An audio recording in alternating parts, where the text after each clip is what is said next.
Why don't we use broken swords? You don't know, do ya? Well, it's because there's no point.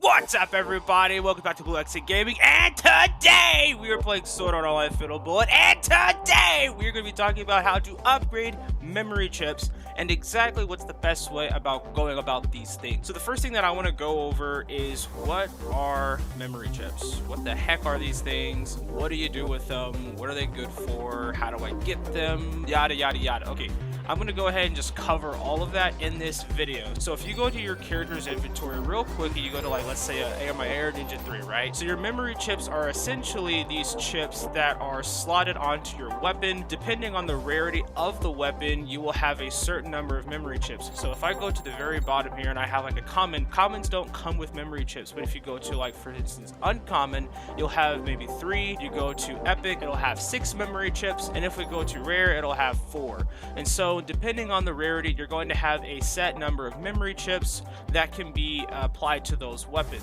So if we come over back to my Air Ninja 3, you'll notice that I already have a lot of memory chips on here. I've already upgraded them. I've already done stuff with them. So I don't need to do anything else right now. Essentially, all memory chips are, they're additional passives for your gun. Just think of it that way. Your guns already come with stats. So for instance, my Air Ninja 3 comes with a base capacity of 40. It's fire, it's full auto, ammunition, high-speed air bullets. It's got its effective range. Its RPM is 800, so this thing is a beast. And it's got its critical rate, critical damage, which I've actually customized a bit. And it's got its accuracy and weight. So your weapons already come with stats themselves, but your memory chips are basically what give your weapon that additional boost, whether it's in damage, really just anything that you want it to do. If you want it to do more damage, you can do that. If you want it to hold more rounds, you can do that. If you have auto reload rate like I do on mine, you will be able to shoot this thing for an eternity. Possibly. It just depends. And so that's what memory chips are. They basically just give your weapons that added oomph to them. Okay, so what is the best way to go about getting memory chips early on and even in the late game? What is the best way to do that? Okay, I'm going to show you guys that right now. What we're going to do is we're going to head to the urban district area. This is in the SBC Glocken. So this is just in literally like the starting area of the game. All right, so we have made it to the urban district area in the game, and we're going to actually come over here past the Woody the Cowboy, and we're going to go over here, and you're going to notice this shady individual. We're going to talk to him, and he's the Predatory General Shop. I know, pretty sussy if you ask me, but screw it, let's buy from him. What you're going to do is you're going to go ahead and go to buy, and let's say that you want critical damage. You are upgrading your memory chips, and you specifically want critical damage. You'll press right trigger. You're going to press right trigger or whatever your button is for memory chip filter, and let's say that we want critical damage, right? All right, so we found critical damage, and we've got a couple weapons here with critical damage. So we've got this HGBST3 Oscar at critical damage 14. We've got this one with 1.16, 1.66, 8.52, 20, 19, and really it's random. So the idea with this specific method is that the rolls are random, and you can basically get the closest roll that you need to get when you're upgrading things. So if you want to re-roll these different chips in their instances, basically you'll back out all the way and you'll go right back in. You'll find critical damage. So let's go ahead and get it right here. And as you can see, there's a few less weapons now, but they all still have their own percentages, and they're all random. This one's 21%, so this one was a lot higher than all of those other chip percentages that we had in the last roll. So you can pretty much keep doing this as many times as you want over and over again, and it will never stop. The game will never stop you from re-rolling these chips. So you can keep doing this as many times as you need to get this specific percentage that's going to elevate your percentage gain the highest it can be. So now that we know exactly the best way to roll percentages on the chips and we know what memory chips are, now I'm going to tell you guys where you can actually upgrade them, transform them, and yada yada. So let's go ahead and go to Kirito's room. You'll unlock Kirito's room throughout the game. It doesn't take too long. I think it's one of the first few things that happens within the first hour of the game. And once we're in Kirito's room, you're gonna see Lisbeth over here, and this is basically her workshop. So she's gonna ask you for an enhanced weapon, and what you're gonna want to do is you're going to want to do transform weapons. Don't worry about enhance or overclocking. We just want to focus on transforming. So, and I do have a video on transforming weapons. I do have these topics separated so you can look into them individually. This is just kind of covering all the bases. But let's say that you want to upgrade your long stroke type Z, right? Let's say that you want to upgrade it a memory chip. So we'll select the long stroke type Z, and then let's say that you want damage versus humanoids, right?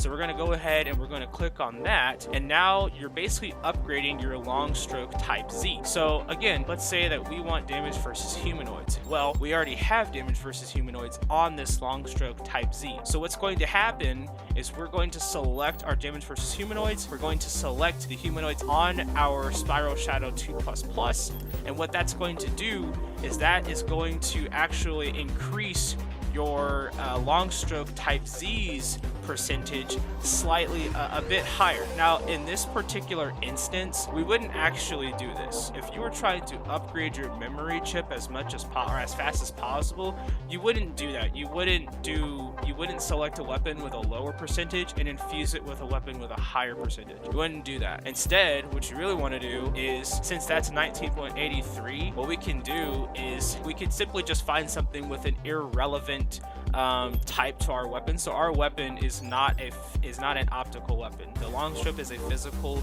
power weapon, so we wouldn't actually do any fusing with that other weapon. So here's what we're going to do. We're going to take our long stroke type Z now, which has optical attack. We're not using it, by the way. We're going to come over here to the spiral, and then boom, damage versus humanoids. We now have it at 19.83%, and that now is our starting point. So that is just one way that you can transform your chips. And again, this is just how you do it. Now, if you wanted to increase that percentage, you would just do the same thing. So we're going to come over here to our damage versus humanoids at 19.83% and fuse it. Now we're at 20.43%. So that is literally how this system works. And this is the fastest way to do it, is just go to the Predator General Shop.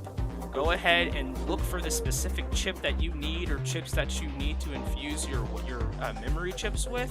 Find the highest percent that you can at the Predator General Shop. Take it to Lisbeth, and then proceed to continue enhancing that chip over and over again until you get it maxed out. And that is the fastest and simplest way to do this, without modding, of course. But if you just want to do it legit, just know, get the highest percentage possible. Now that right there is the fastest and most efficient way of getting your chips upgraded to max as fast as possible without worrying about the bounty and without modding. If you just want to do it legit, that's the fastest way to do it. Like I said, just go to the Predator General Shop, find the specific chip that you're needing or that you want to put on a weapon or that you need to upgrade, and what you'll do is you'll get X amount of number of the weapon that has that chip, take it to Lisbeth, transform it, upgrade it, trade it out. You really just want to have the highest percentage to start with as possible and continue upgrading it from there. That's going to make your life a lot easier, and it's just going to make the whole transforming experience a lot faster, and honestly just saves you a lot of time in the end game. So you're not having to just continue farming for specific roles, whereas you can go to the Predator General Shop and just get the role you need or the percentage you need, and you can get duplicates. So if you find a weapon with 19% in the Predator General Shop, you can just keep buying that 19%. You can buy, I think it's up to like 99 or something like that. That is my advice. That is my tip for going into 2024 on memory chips, how to upgrade them, what they are, what's the best way to go about getting the best percentage possible. And that pretty much wraps this video up, you guys. So I know it's been a really long time since I've actually made a full-length Fatal Bullet video, and I did promise that I was going to start making those videos after we hit 2,000 subs, which we did. Yeah! Okay, and I do have a lot more planned. I have honestly just been extremely busy, especially with the holidays. I've had a lot going on, but other than that, guys, that's going to be the end of this video, and I do hope that this video was helpful going into the new year. I hope that I explained what memory chips are in an understandable way, and I do hope that I explained the best way to get the highest percentage and the best way to transform them and just kind of how to think about it. So I do hope this video helped you out, and I will catch you all in the next video. As always, be cool and stay awesome.